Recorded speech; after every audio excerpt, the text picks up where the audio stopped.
ഈ ക്യാഷ് ഉണ്ടോ? ഈ ക്യാഷ് പോയ പൈസയായിരുന്നു. എന്തോ ഒരു ഭാഗ്യത്തിന് ഞാൻ ഇവിടുത്തെ കണി കണ്ടു കേട്ടോ. രാവിലത്തെ മധുരൈ കണിയെല്ലാം കണ്ട് ഇവിടുത്തെ പബ്ലിക് ടോയ്ലറ്റ് ഉണ്ടായിരുന്നു. ടോയ്ലറ്റിൽ കയറി ഭയങ്കര അലമ്പ് എന്ന് പറഞ്ഞാൽ ഭയങ്കര അലമ്പ്. ഓടാനോ തോന്നുന്നു ഈ നാട് വിട്ടിട്ട്. അപ്പോൾ ഒരു ചെറിയ രീതിയിൽ തമിഴ്നാട് സ്റ്റൈലിലൊരു കുളിയൊക്കെ കഴിഞ്ഞ് 30 രൂപ ചാർജ് ചെയ്യാനേ. അതിപ്പോൾ ഫ്രീ ആയിട്ട് ചെയ്തെടുക്കലായിരിക്കും നമ്മളെ ഈ ഒരു തേനി യാത്രയിലെ ആദ്യത്തെ ടാസ്ക് എന്ന് പറയുന്നത്. മീനാക്ഷി അമ്മൻ ടെമ്പിൾ ആണ് കേട്ടോ ആ കാണുന്നത്. എന്തായാലും കുതിരവണ്ടിയിലോ കയറാൻ പറ്റില്ല. ഇവിടെ വന്നിട്ട് സൈക്കിൾ റിക്ഷയിൽ കയറാം.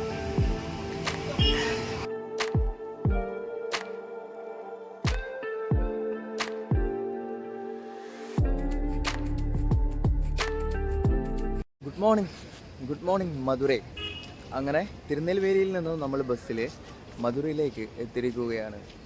ചെറുതായിട്ടൊന്ന് ഉറങ്ങിയിട്ടോ. ഒരു വള്ളി കയറിയിട്ടുണ്ടായിരുന്നു തിരുനെൽവേലിയിൽ നിന്ന്. ഒരു ബെടക്ക് സ്വഭാവമുള്ള വള്ളി. മര്യാദക്ക് കിടന്ന് ഉറങ്ങായിരുന്നു ഞാൻ. അവൻ എന്നെ പിടിച്ചിട്ട് അവന് വിൻഡോ സീറ്റ് വേണമെന്നൊക്കെ പറഞ്ഞിട്ട് അവ അപ്പുറത്ത് കയറിയിരുന്നു. എന്നിട്ട് എന്താ പരിപാടി എന്ന് വെച്ച് കഴിഞ്ഞാൽ ബാക്ക് സൈഡായിരുന്നു. ബീഡി ഇരുന്ന് വലിക്കുക. എന്തൊക്കെയേ പറയുന്നുണ്ട്, എനിക്കൊന്നും മനസ്സിലാവുന്നില്ല. ഞാൻ ഉറക്കത്തിലായിരുന്നു. ഞാൻ വിചാരിച്ച് എന്നോട് എവിടെ ഇറങ്ങണമെന്നൊക്കെ ചോദിച്ചു. മധുരയിലാണെന്നൊക്കെ പറഞ്ഞപ്പോൾ നാനും മധുരൈ. എന്തോ ഭാഗ്യത്തിന് ഇവിടെ എത്തിയപ്പോഴത്തേനും പോയി. ഇങ്ങനെയുള്ള യാത്രയിൽ ഈ ഒരു ഭാഗങ്ങളിലേക്കൊക്കെ വരുന്ന ആളുകളുടെ ശ്രദ്ധയ്ക്ക് ഒരുപാട് ആൾക്കാർ നമ്മളെ പുറകെ കൂടാൻ നോക്കും. നമ്മൾ അതിലൊന്നും വലിയ മൈൻഡ് കൊടുക്കരുത്. കൊടുത്തു കഴിഞ്ഞാൽ പിന്നെ അത് മികച്ച വള്ളികൾക്കുള്ള ഓസ്കാർ അവാർഡ് വാങ്ങാനുള്ളൊരു അവസരമായി മാറും. അപ്പോൾ ഉറക്കിപ്പോഴും കണ്ടെന്ന് പോയിട്ടില്ല. ഒരു ചെറിയൊരു ചായയൊക്കെ കുടിച്ചിട്ട് നേരം വെളുത്തിട്ട് കാണാം കേട്ടോ. ഇപ്പോൾ സമയം 4 മണിയൊക്കെ കഴിഞ്ഞിട്ടുണ്ട്. ഗൈസ്, നൈസായിട്ടൊരു പണി കിട്ടി കേട്ടോ. ഈ ക്യാഷ് ഉണ്ടോ? ഈ ക്യാഷ് പോയ പൈസയായിരുന്നു. എന്തോ ഒരു ഭാഗ്യത്തിന് ഒരു ഓട്ടത്തിൻ്റെ ഭാഗമായിട്ട് കിട്ടിയതാ. അല്ലെങ്കിൽ ഇപ്പോൾ അത് പോയായിരുന്നു. എന്താ സംഭവം എന്ന് വെച്ച് കഴിഞ്ഞാൽ ഈ തമിഴ്നാട് സൈഡായിക്കോട്ടെ, ബാംഗ്ലൂർ ആ ഭാഗങ്ങളൊക്കെ ആയിക്കോട്ടെ, നമ്മൾ ബസ്സിൽ കയറി കഴിഞ്ഞാൽ 500 കൊടുത്തു കഴിഞ്ഞാൽ ഇവർ അപ്പം ചേഞ്ച് ചെയ്യില്ല. ഒരു ടിക്കറ്റിൻ്റെ ബാഗിൽ നൈസായിട്ട് ബാലൻസ് എഴുതിയിടും. എന്നിട്ട് നമ്മൾ മറന്നിട്ട് എവിടെയെങ്കിലുമൊക്കെ ഇറങ്ങി പോവുകയാണെന്നുണ്ടെങ്കിൽ പിന്നെ ആ പൈസ ഗോപി. പിന്നെ അതിന് വേണ്ടി തുനിയാന്നൊക്കെ പറഞ്ഞ ഡിപ്പോയിലൊക്കെ പോയി അന്വേഷിച്ച് ഏതാ വണ്ടി, ഏതാ സമയം, എല്ലാ കാര്യങ്ങളും അന്വേഷിച്ചതിന് ശേഷം മാത്രം ചിലപ്പോൾ കിട്ടിയാൽ കിട്ടി, ഇല്ലെങ്കിൽ പോയി.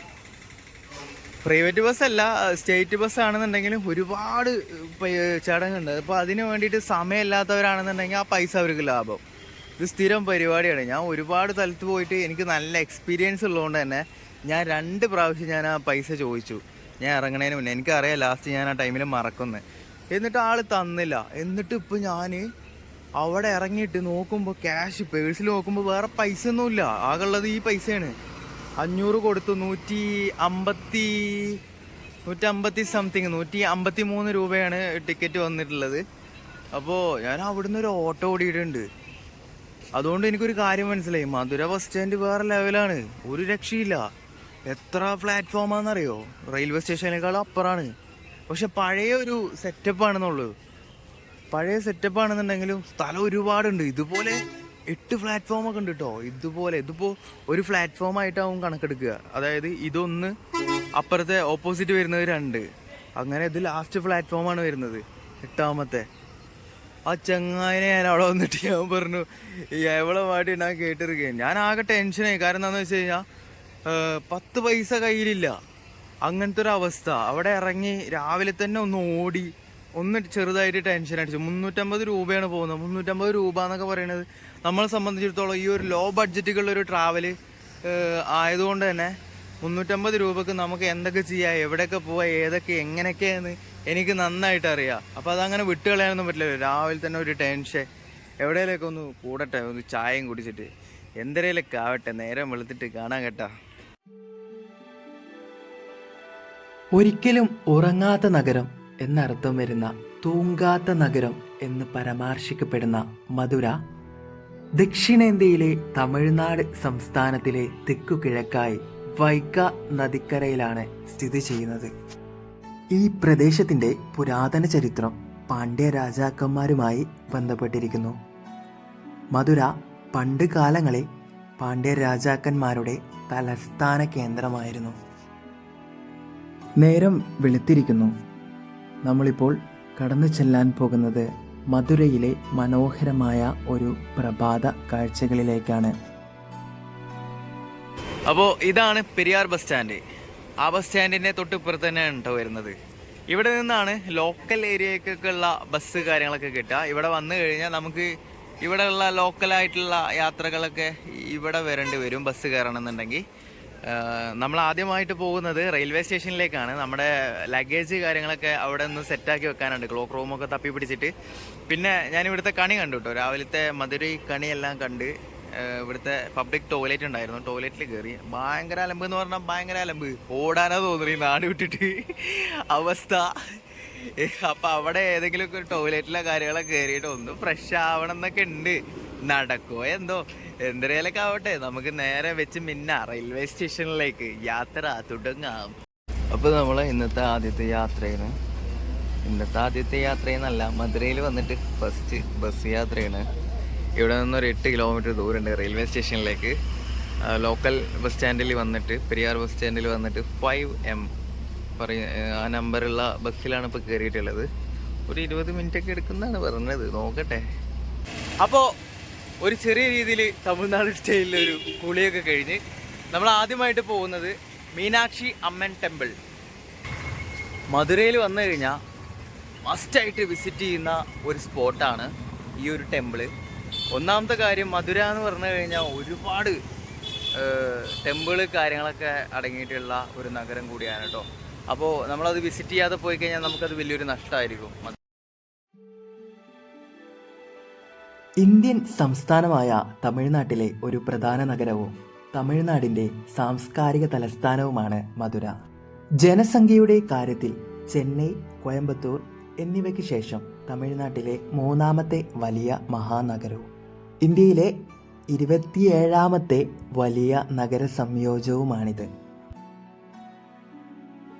വൈഗി നദിയുടെ തീരത്ത് സ്ഥിതി ചെയ്യുന്ന മധുര 2 സഹസ്രാബ്ദങ്ങളിലായി ഒരു പ്രധാന ആദിവാസ കേന്ദ്രം കൂടിയാണ്. കൂടാതെ 2500 വർഷത്തിലേറെ പഴക്കമുള്ള രേഖപ്പെടുത്തപ്പെട്ട ചരിത്രവും നഗരത്തിനുണ്ട്.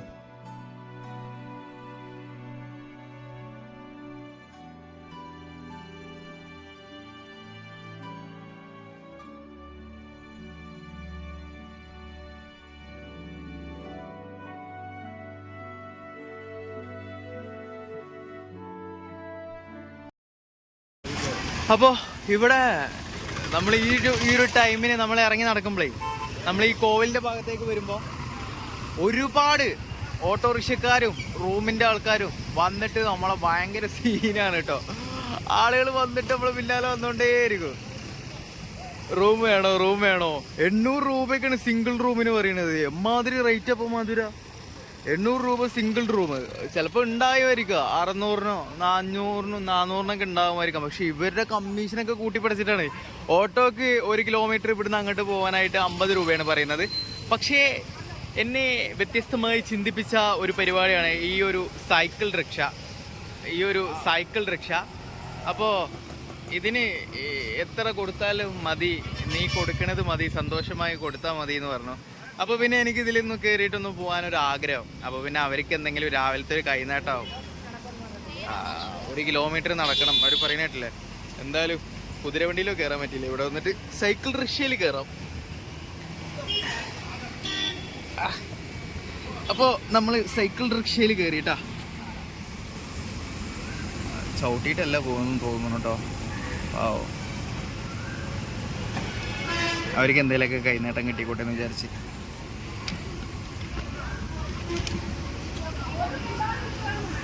നല്ല ഇടങ്ങാറാട്ടോ ചവിട്ടി കയറ്റാനായിട്ട്. നല്ല സീനാണ് പറഞ്ഞാൽ നല്ല സീനാണ്. ആള് കടന്ന് ഈ ഒരു പ്രായത്തിൽ ഈ ഒരു ആരോഗ്യം വെച്ചിട്ടേ എൻ്റെ വെയിറ്റ് മാത്രമല്ല, ഒരു 10-35 കിലോ എൻ്റെ ലഗേജ് ഉണ്ടാവും. അപ്പം അവസ്ഥ നല്ല ചോദിക്കുക.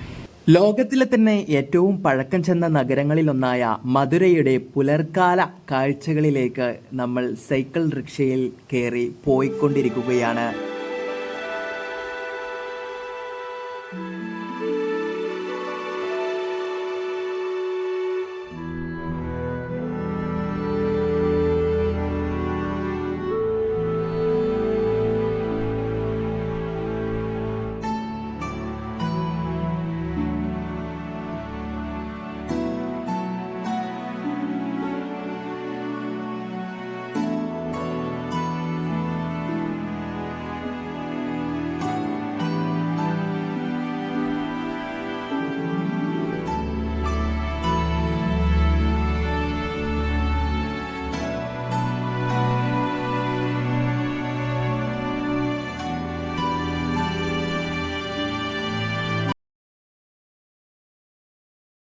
സംഭവം 30 രൂപയാണ് പറഞ്ഞിട്ടുണ്ടായിരുന്നത് കേട്ടോ. ഓട്ടോക്ക് 50 പറഞ്ഞിട്ട് ഞാൻ വേണ്ടാന്ന് പറഞ്ഞിട്ട് ഞാൻ വന്ന ആളാണ്. 30 രൂപയാണ് ഞാൻ ആളായിട്ട് പറഞ്ഞിട്ടുണ്ടായിരുന്നത്. പക്ഷെ ആളുടെ കഷ്ടപ്പാട് കണ്ടപ്പോഴേ 50 രൂപ കൊടുക്കാതിരിക്കാൻ പറ്റിയില്ല. നല്ല രീതിയിൽ നല്ല എഫേർട്ട് കാരണം നല്ല എഫേർട്ടാണ്. ഒറ്റയ്ക്ക് തന്നെ സൈക്കിൾ ചവിട്ടിയിട്ട് വരണമെന്നുണ്ടെങ്കിലുള്ള അവസ്ഥ. ഞാനൊക്കെ കുറേ കാലമായി സൈക്കിളൊക്കെ ചവിട്ടിയിട്ട്. ഈ അടുത്തെങ്ങാണ്ട് ചവിട്ടിയപ്പോഴുണ്ടല്ലോ അവസ്ഥ അമ്മാരെ അവസ്ഥയായിരുന്നു. അപ്പോൾ 2 ആളെ വെയിറ്റ് വരും ഏകദേശം. എൻ്റെ ബാഗിന് വരും 35 കിലോ. അതും ചവിട്ടിയിട്ട് ആ ഒരു കോൺക്രീറ്റ് റോഡ് കൂടെ പോകണമെന്നുണ്ടെങ്കിൽ വരണമെന്നുണ്ടെങ്കിൽ ഭയങ്കര സീനാണ്. അപ്പോൾ പിന്നെ പാവം തോന്നി 50 കൊടുത്ത്. കൈനേട്ടമാവും, അതുകൊണ്ടാണ് എന്ത് കിട്ടിയാലും കുഴപ്പമില്ല വായോ എന്ന് പറഞ്ഞിട്ട് കയറ്റിയത് പിടിച്ചിട്ട്. അപ്പോൾ നമ്മൾ മീനാക്ഷി അമ്മൻ ടെമ്പിളിൻ്റെ ഫ്രണ്ടിലേക്ക് എത്തിയിട്ടുണ്ട്. മീനാക്ഷി അമ്മൻ ടെമ്പിൾ ആണ് കേട്ടോ ആ കാണുന്നത്. അതായത് കുറേ എൻട്രൻസുകളുണ്ട്, ഒരുപാട് ദൂരം നടക്കാനുണ്ട്. കോവിലിനകത്തേക്ക് കയറാനാണെന്നുണ്ടെങ്കിൽ ഒരുപാട് ദൂരം നടക്കാനുണ്ട്. വെസ്റ്റ്, സൗത്ത്, ഈസ്റ്റ്, നോർത്ത് എന്നൊക്കെ പറഞ്ഞ് കുറേ ഗേറ്റുകളൊക്കെ ഉണ്ട് തോന്നുന്നു. ഒരു ഗേറ്റൊന്നും അല്ല ഉള്ളൂ, ഒരു എൻട്രൻസ് അല്ല ഉള്ളൂ. അതായത് ഇതിൻ്റെ അടുത്ത എൻട്രൻസിക്ക് ഇനി 2 കിലോമീറ്റർ നടക്കണം.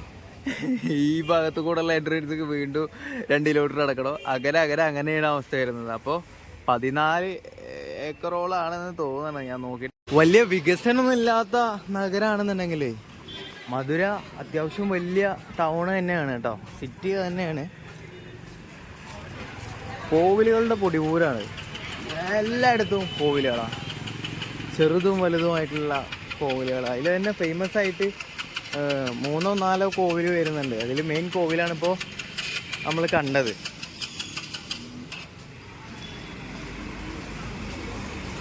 അപ്പോൾ നമ്മൾ ബസ് സ്റ്റാൻഡിലേക്ക് കയറിയിട്ടുണ്ട് കേട്ടോ.